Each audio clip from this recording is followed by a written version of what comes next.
Eu cito bastante o Peter Gay por aqui e uma frase dele que faz todo sentido dentro do livro Modernismo. Gabriel Garcia Marques e os arquitetos da década de 60 conseguem superar um pouco o obituário que o modernismo já havia assinado.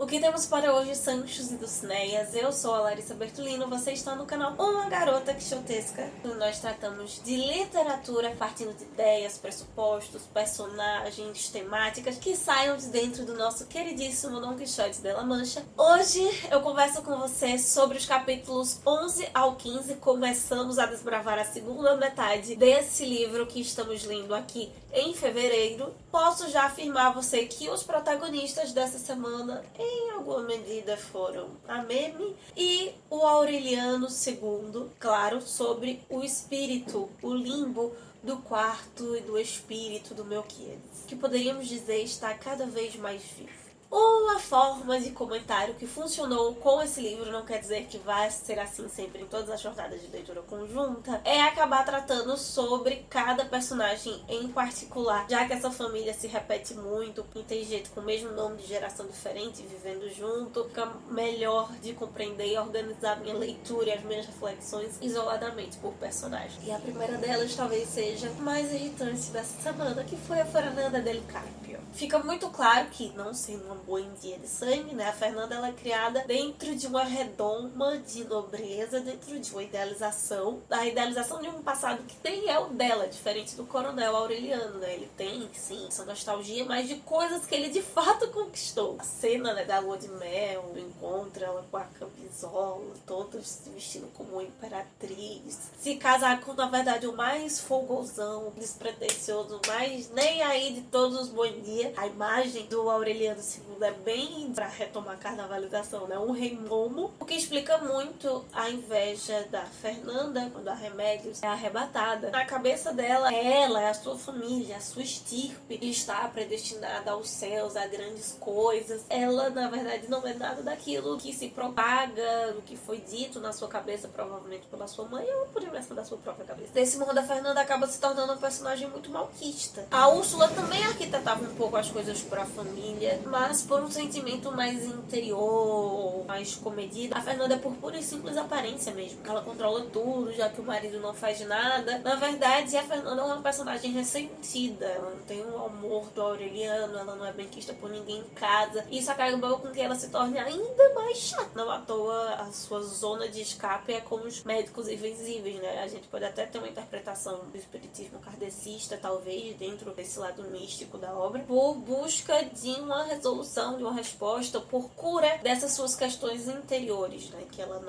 não trabalha em si. Até a Santa Sofia della Piedad, que é a sogra dela, que recebeu um pouquinho mais de destaque essa semana, mas realmente não é uma personagem tão chamativa assim, consegue ter mais carisma, né, consegue ser mais uma buendia, tá mais inserida ali na relevância do que a própria Fernanda. Falando a Fernanda, o marido dela, Aureliano II, de todos os homens também é o menos carismático até agora. A minha impressão durante a leitura é que toda vez que o Aureliano II aparece, a história fica meio arrastada. A Úrsula tá ali lutando para manter a estirpe, enquanto que o neto, Aureliano II, é alguém que é um pai fraco, um marido fraco. É uma pessoa fraca em todos os aspectos, em todas as suas relações. É alguém sem propósito de vida. Tanto que o seu irmão vai acabar sendo um pouco mais protagonista, tanto no nível de pensamento teórico, quanto no prático propriamente, porque ele tá ali só existindo. Mas, comentado já sobre esses dois personagens, então, que marcaram e deixaram a leitura dessa semana um pouco mais lenta, vamos pra quem interessa. Tivemos que nos despedir de Úrsula essa semana. Na verdade, despedir e não se despedir ficou um pouco estranho, a construção desse tempo, né, com alguns flashbacks, isso não muito nítido. Teve até uma frase, vai comparar saindo da Aureliano II com a Úrsula, que eu sinceramente achei que o Gabo foi generosinho demais aqui. Diz que a vontade com que o Aureliano II foi atrás da Fernanda foi o mesmo ímpeto que o primeiro José Arcádio foi atrás de Macondo, que a Úrsula foi atrás da estirpe,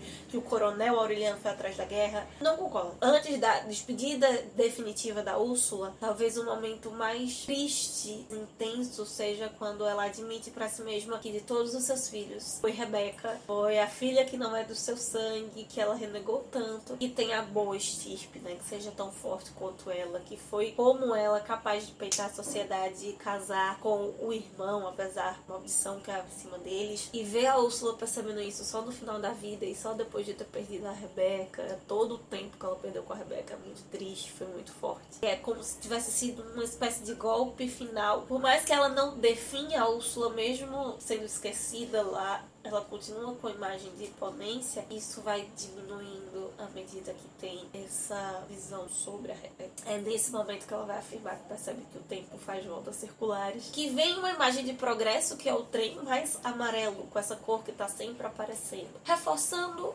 o círculo, mas aqui apresentando talvez um mau presságio em cima desse trem. Esse definhar da Úrsula é exatamente cheio dessas tristezas e dessas constatações fortes. Além desse ponto da Rebeca, ela entende que no final o Aureliano nunca amou ninguém, ela vive se arrastando pelos corredores da casa, o marido continua lá embaixo do castanheiro. É uma construção de tempo confusa que mostra como a nossa vida também às vezes é confusa mesmo dentro da linearidade, né? Nós não, como os antigos, vemos o tempo circular, vemos o tempo linear hoje aqui no Ocidente. Muitas das coisas que confundem o nosso tempo, a nossa visão da vida, é exatamente essas pequenas constatações que no fundo nós sabemos a verdade, mas nós vamos mentindo para nós mesmos no decorrer da nossa existência. Amaranta, a personagem que eu mais amei em toda essa obra, também faz se despedir. Talvez uma das coisas com que eu tenha me identificado é porque já havíamos percebido e notado isso, mas o Gabo ele pronunciou com essas palavras. Essa semana a Amaranta é a personagem que está mais interligada com a morte. Ela enterra o pai, mas acaba indo antes da mãe. Parece que com a Amaranta de fato ocorre o que a Úrsula previa. Acaba-se a estirpe. Mesmo com o coronel Aureliano, talvez seja simplesmente por uma questão de gosto e identificação, mas de todos os filhos, mesmo com a constatação sobre a Rebeca, a Amaranta é, na minha visão, a mais forte de todas. Esse amor, essa dedicação que ela presta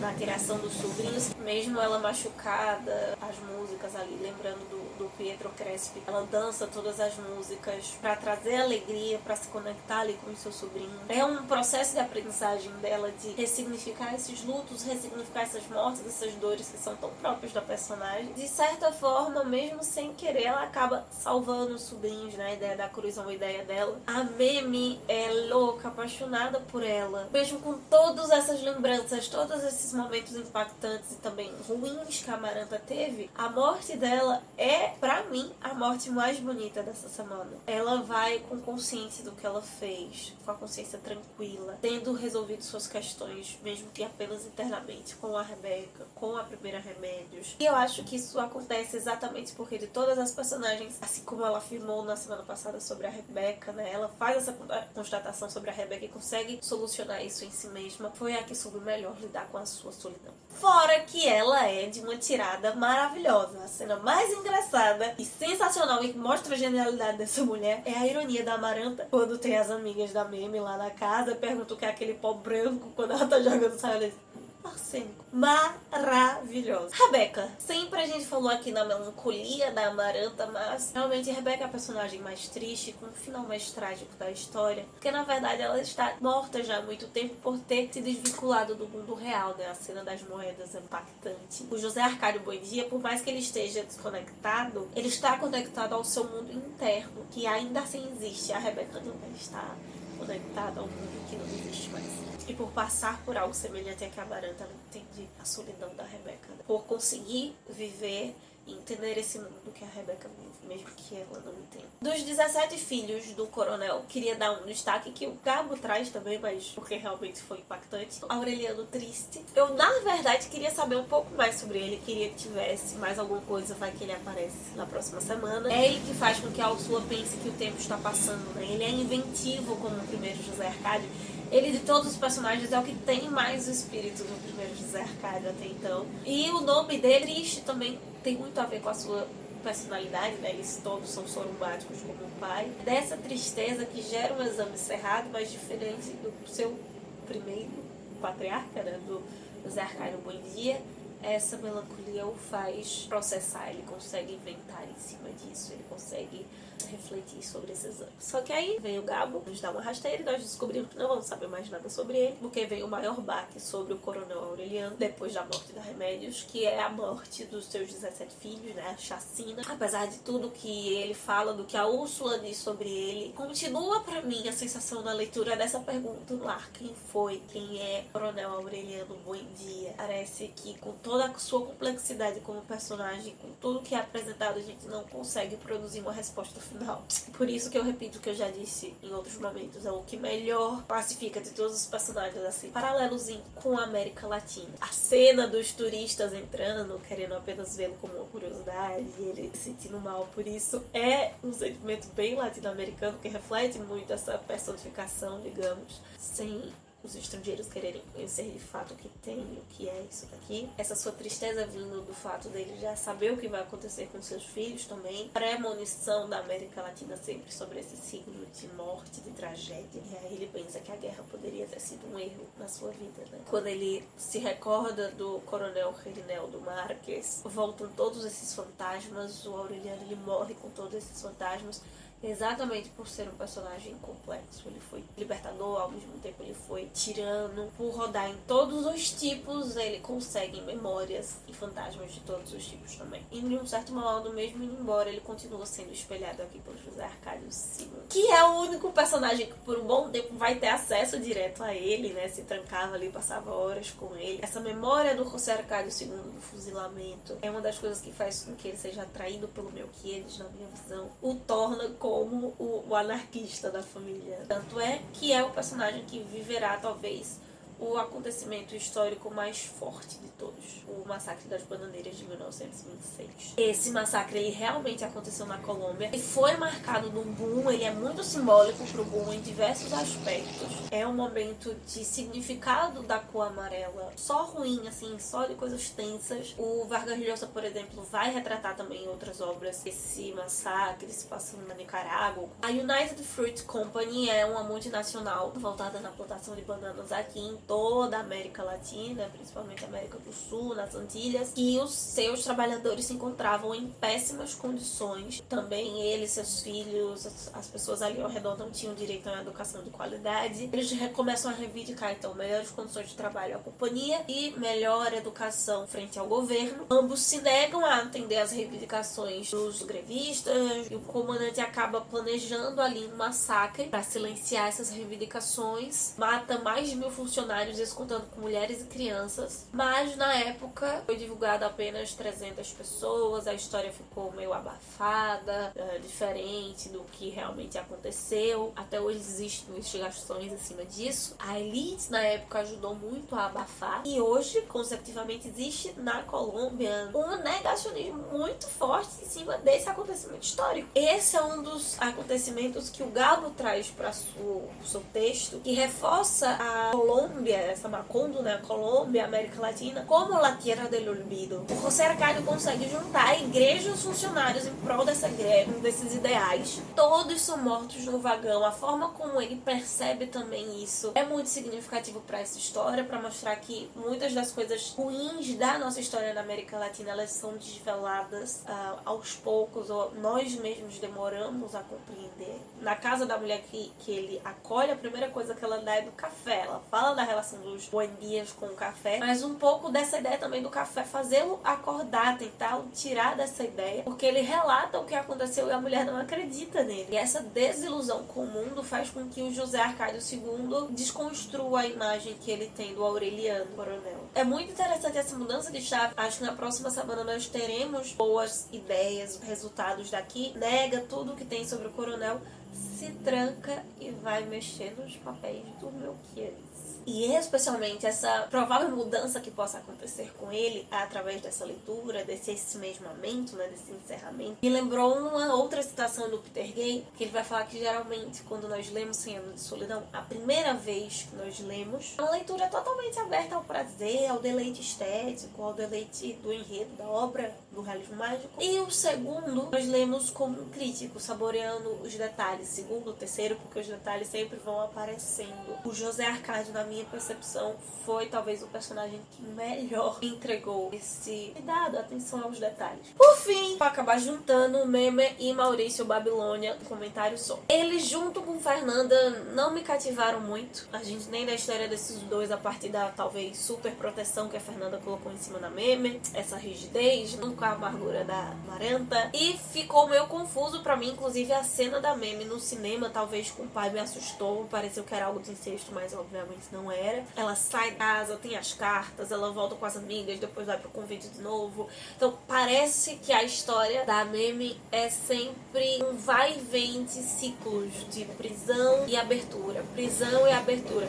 Tanto por essa super proteção e pelas atitudes que a Fernanda vai colocar, a Úrsula com a beleza dela, pra ela não ser muito assediada. Depois a mãe, quando descobre a questão da gravidez, mostra que a Meme desde o início faltou equilíbrio pra ela. Sendo filha da Fernanda, é fácil que isso acontecesse, mas trouxe todo mundo de abertura, de visões equivocadas sobre as coisas, né? A relação que ela tem com os norte-americanos, com a cultura norte-americana e o protestantismo, né, em cima da tradição. Lá no início nos parece que é uma menina que simplesmente tem personalidade, que pensa por ela mesma quando ele destaca contra o protestantismo, mas no final parece que não é bem assim, apenas uma pessoa gritando, se rebelando e querendo liberdade. Não à toa o Maurício vem por esse bando também, né, porque ele é funcionário da companhia, e chegam as borboletas amarelas. Eu sinceramente devo dizer a vocês que eu fiquei um pouco decepcionada, porque as borboletas amarelas são um símbolo muito importante desse livro, e vieram de um personagem que não me chamou muita atenção. Eu sei que ele tem importância pra construção do enredo e tudo mais, mas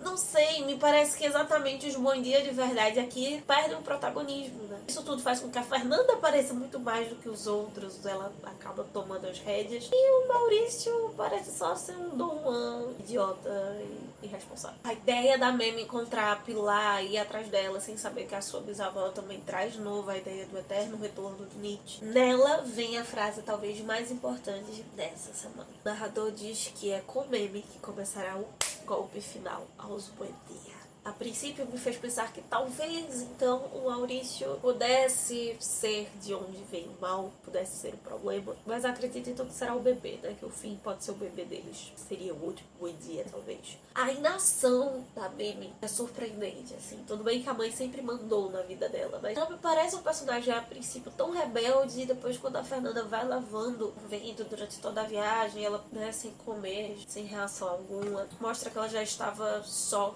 Ela já estava entregue à solidão muito antes da Fernanda abandoná-la.